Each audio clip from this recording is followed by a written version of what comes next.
Hello everybody, Trey Ratcliff here to talk about the power of a single RAW file in the new Aurora HDR. Okay, we're going to process this one. This is a single RAW file I took about last week at Burning Man. Okay, so I'm going to turn on tone mapping and say create HDR. Okay, while that's going, let me just show you a few other results. Now, I think in the olden days, by the way, here's the before, here's the after. A few other samples to show you. In the olden days, you always had to do like 3 exposures or 5 exposures, but we've improved the algorithm so much with this new version of Aurora that we really can squeeze a lot of juice out of that single raw file. I would say that over 75% of my current HDRs come from a single raw file, which is great. So here's some more examples. Here, this is in Shanghai. This is in Tokyo. Okay.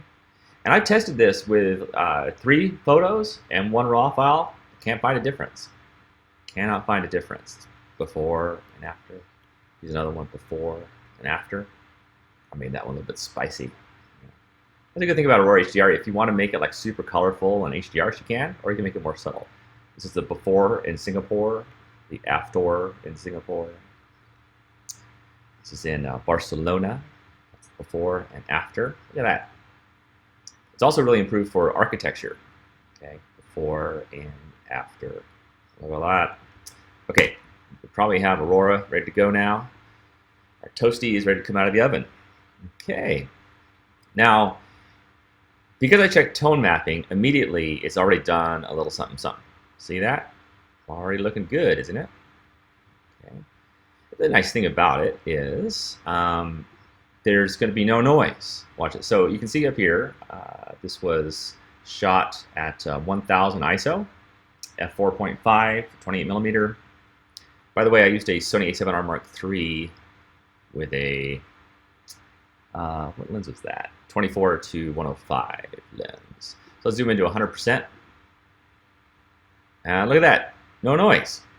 Amazing, right? Amazing, at 1000 ISO. That's another way the algorithm has been improved quite a bit. Okay, let's zoom back out. Now,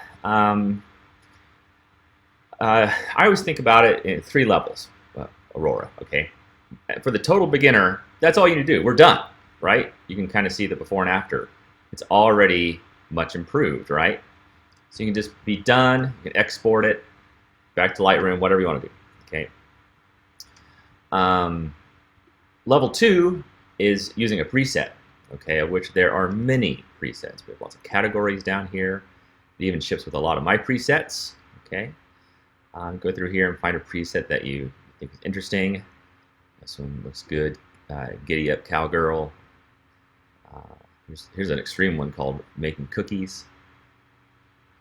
Now, if some of these are too extreme, which I would argue this is, you can also slide down the preset a little bit to make it less spicy. A little less spicy.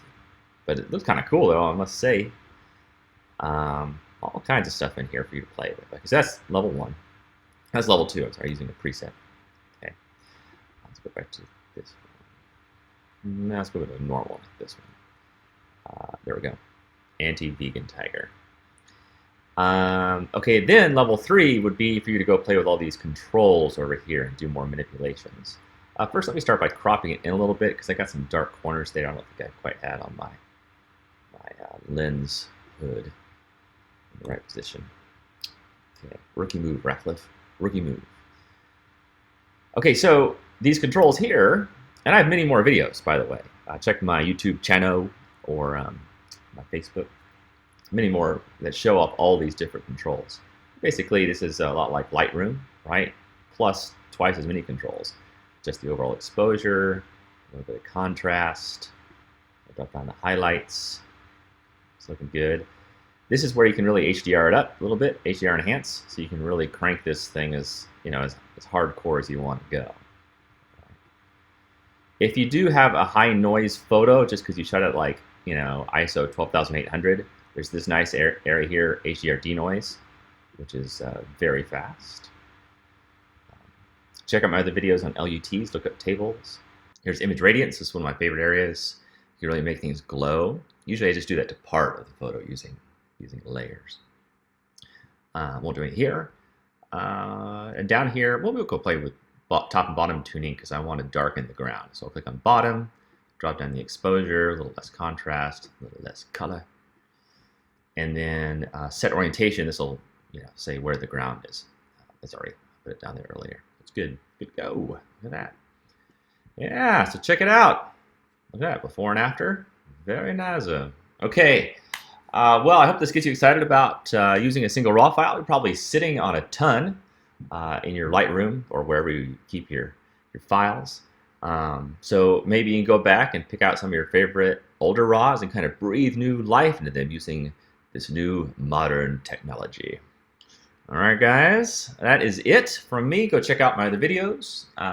Subscribe to my YouTube channel. And I got to get a haircut. That's where I'm going next. Okay, bye, guys.